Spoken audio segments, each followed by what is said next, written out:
Hi guys, Roger here. We've reached a milestone today. This is week 26, so we've been working on the car for 6 months or half of a year, depending on how you look at it. I wanted to take a minute to thank all my subscribers. At the time of this video, we have just a little over 350 subscribers. If you could hit that like button down at the bottom of the videos as you're watching them weekly, it would help the channel grow tremendously. I also want to mention that it's summertime here now and I'm working on the car less hours, so you may find that some of the videos in the future will be less than the normal 20 to 25 minutes long. Anyway, let's get started with this week's video, and don't forget to hit the like button down below. Well, I found something I didn't know that I had. I found the original brake lines off the car, and I don't know if they came with the suspension components or the pedal assembly, the clutch, brake, and gas assembly. I'm guessing that they came with the suspension components, and I removed them, and I just forgot I had them. But the good thing about having them is they had these clips that hold the stainless steel or the flexible part of the brake lines into the mounting brackets, and I was able to know the mounting dimensions and go ahead and make the mounts. And this is one of the front mounts. This is what it looks like. It'll bolt to the frame, and the brake line itself will run up here, the hard line, and attach to, go to the other side over here, and attach to this flexible line at this mounting location.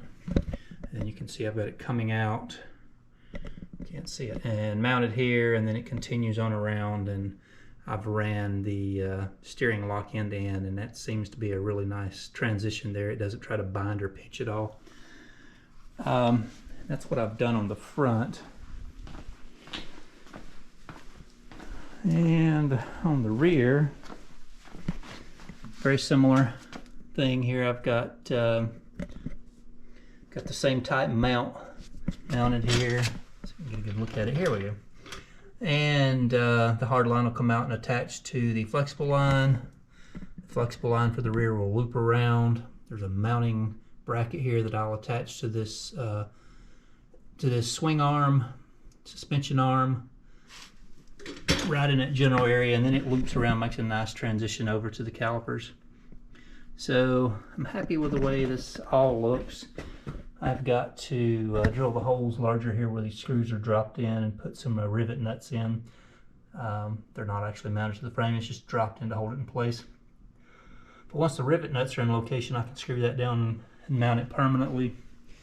And then these little clips here clip over the top of that and hold it into the mounting brackets.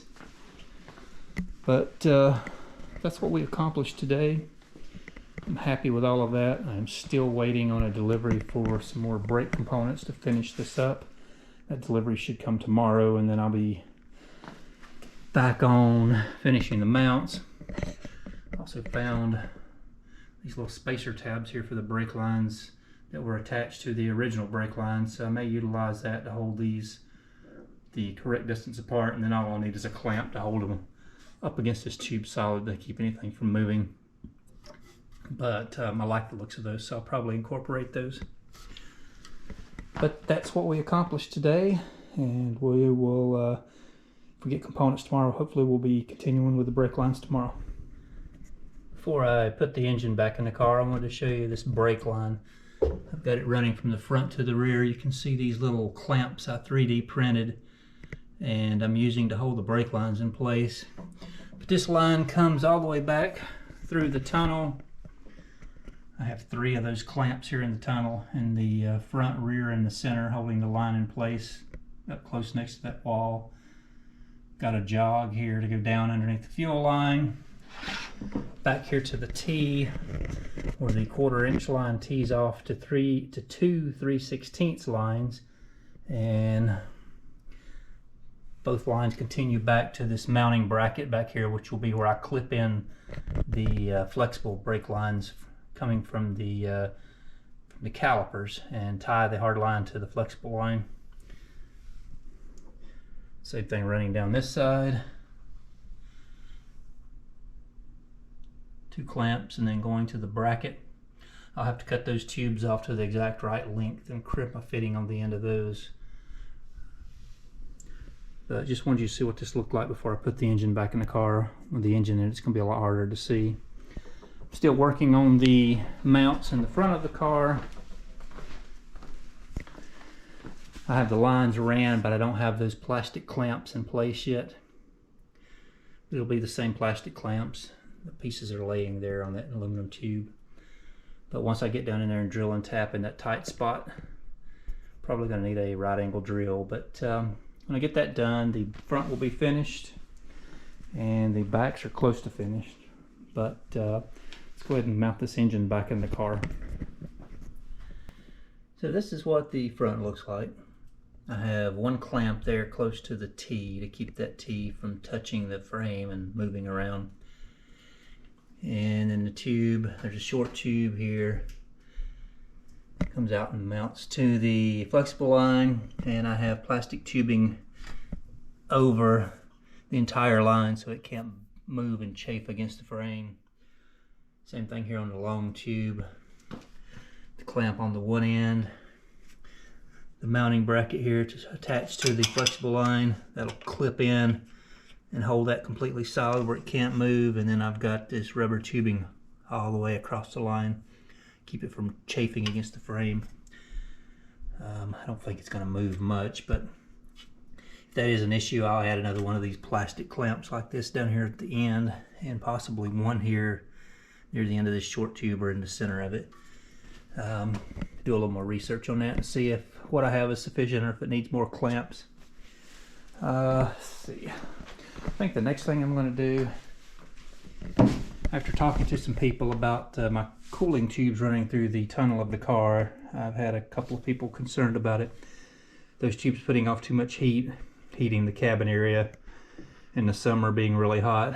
So what I've decided to do, since I have these tubes here, I made this metal plate. I'm going to weld that in, cap that off. That's essentially the same, in my opinion, as putting the tubes under the car, because there'll be a metal layer the same thickness of the floor of the car between the cabin and the cooling tubes. There's a cover over the bottom of the tubes, but it can be removed to let some cooler air access those tubes.